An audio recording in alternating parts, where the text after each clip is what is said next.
And welcome back, everyone. I want to talk about Indian Point in this segment, but apropos of it, probably the worst quake as it relates also to nuclear safety happened not too long ago in Japan, specifically the earthquake and then the tsunami that followed in the Fukushima power plant, the nuclear power plant that got compromised as a result. I want to bring Andrew in.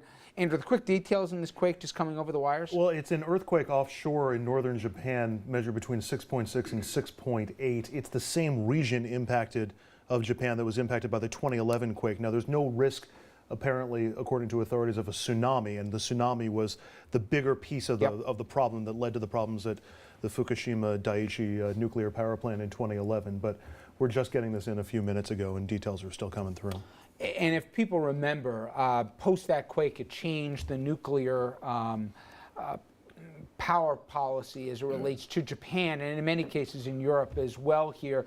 This quake will follow and monitor the details. But again, there's a fault line, not considered as active a fault line, near Indian Point in Buchanan, New York here. And this is a plant here that's had a mixed history. The fire this past weekend certainly raising new questions about safety at the plant. And now we're hearing that one of the reactors could be closed down, not for days, but for weeks here. The plant operator, Entergy, says the fire has not compromised safety, but two New York congressmen, Elliot Engel and Nita Lowey, both want the place shut down, as this the latest of a troubling incident report the plant has had. Governor Cuomo, he's been railing against the place for years as safety and security concerns keep popping up. Here's the basic math, everybody.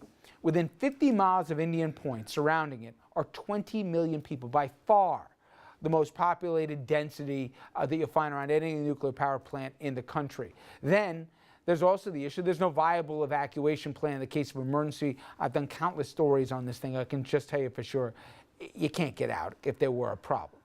So my question for the table is, and I'll start with you because certainly a lot of your former constituents derive power from this. A lot of New York City even gets a quarter of their power from this power plant. You can argue it's clean energy. But at what risk? When the jet flew over it on 9/11 before they hit the towers, they went right over the containment dome. We've seen security breaches at the plant here. We've been talking about the quakes. It was red flagged at one point, as you remember. They shut down the biggest reactor at the time, IP2. It's had its problems. I think Entergy is a better proprietor than their predecessors. But that all said, is the risk worth the reward at this point? Well, first of all, there are so many misconceptions about this plant that it's unbelievable. You're not evacuating 50 miles out. That's a number that was used in Fukushima, and it's not accurate for this plant. That's number one. It's 10 miles, and that is the number that's used by all the authorities. Well, just one point. They said, for example, Fukushima, they went to 50, then they backtracked to 10. Right. They used our NRC guy to do it, in the States to go do it. But then even he said, we're not sure about the radiation fallout. It depends on the winds and whatever else. I'd say to you politely, if I'm between miles 20 and 50, I'm not so sure. I'm good, right? The current evacuation plan calls for issues. I'm a journalist, and up until a few years ago, I didn't even know it was there. And I live in the community. So I venture to say that I really believe that most people are not aware of what's going on until they're watching programs like this. At the end of the day, all of us are going to say, not in my backyard. Nobody wants it, but it has to go somewhere. And at the end of the day, Richard, I don't think it really matters what any of us say, or even the governor for that matter. It's not going anywhere. And that speaks to the issue, Andrew, about the NRC. And the NRC in King of Prussia, Pennsylvania, doesn't care if 100% of New Yorkers, including the governor, the county execs, and everybody else doesn't like it. They're going to basically decide, and they don't want to make precedent that's going to impact the rest of the nuclear power industry in this country. Yeah, we mentioned this last night, that the relicensing process really has nothing to do with what the people of the region want or even the local governments want. It has to do with safety and operational procedures and structural issues about the plant itself.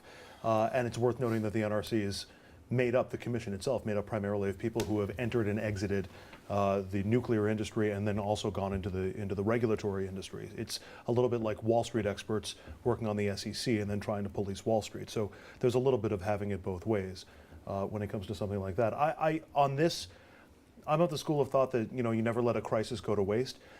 Start ramping up alternate energy production and start ramping up other avenues so that if you decide to shutter it, you actually have legitimate options To because that the point, though, downside Tom, is too dangerous. That's why Andrew supports the Keystone Pipeline. Look, we can't drill an ANWR, we can't have a Keystone Pipeline, but yet we want to just take down 25% of the power that we get in Westchester, New York City, that comes from Indian Point, which is clean and has proven to be very, very safe. On top of that, if you go to shut it down, there's a $27 billion price tag to shut it down over the next 15 years. Who's paying for all of this?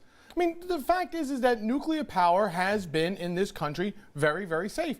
Even after 3 Mile Island, they did a 10-year study, they did a 20-year study. No environmental, no health, cases out of that. Okay, but do you want? We've seen Chernobyl, we've seen things, and then, for example, no one will insure the plant. Don't compare us to Tom, Chernobyl. No what was one going will. on there? No one will insure the plant. So tell the county execs or the rest. God forbid there is a problem. Who pays then? Who is coming up with the plan? I've yet to see it. Where you're replacing 25% of the power. First of all, the plant was shut down in the past, okay? They red flagged it, what was it, about 10 years ago? They red flagged the plant. Nobody's light bulbs went out, Right. okay? We can live without it. Now, for me, the hypocrisy is I like the idea of trying to create clean, sustainable energy. Right. That's this. But however, you're asking me to mitigate it with a potential risk, and the only way I'm proven wrong is if there's a disaster. Proven Right. right if there's a disaster. I just Where'd think you, the risk reward where'd you grow up? What? Where'd you grow up? Here, right? Around here, yeah. Right. I did too. I grew up in Tuckahoe. There's an enormous asterisk here, too. Where are you going I never to thought put about the it. spent fuels? I There's know, no place I never there's even no thought about place it. in the United States for spent fuels to be placed. Yucca No Mountain, place. right? Yeah, but that was shut down Yeah. by the president. They're on site right now. They've created a sarcophagus on site on the Indian Point campus where they're basically wrapped in Holding it. concrete. That's We correct. should put There's them in no place to Rockland. go. Move They don't them know to how to Rockland. transport it. They don't know where. So when you talk about environmental friendly, you got to slow down. There's no place to put it. Nobody wants it, and it's seriously is sitting there. Not only that, but I mean the idea that you can't replace power is just nonsense. I mean, we in Rockland County use about 18%, I think, of Indian Point. We changed. We used solar, we used wind, and we used biomass to essentially replace by virtue of the way it works, the use of Indian Point. It can be done. There are gas plants that can be built, and it can be done. And the question is really this.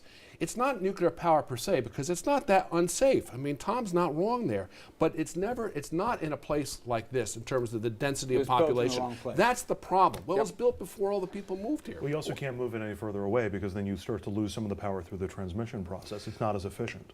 That's right. And the other thing is that and you're absolutely right, which is really concerning here. And by the way, state may have a role in here in terms of fish.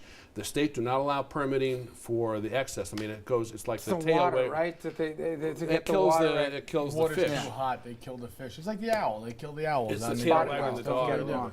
All right, be part of this debate here, and I know Andrew later on in the week is going to be sitting down with both sides on this issue, both the representatives from Entergy as well as also from the Riverkeeper and Environmental Watchdog Group, getting both their perspectives.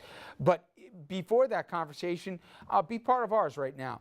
Go over to Facebook and Twitter and sound off on this issue. Should Indian Point, should the nuclear power plant be closed, or should it remain open? All right, when we come back, we'll take a look at some national politics, GOP field. It's growing by the day, but is that a growing problem for the Grand Old Party?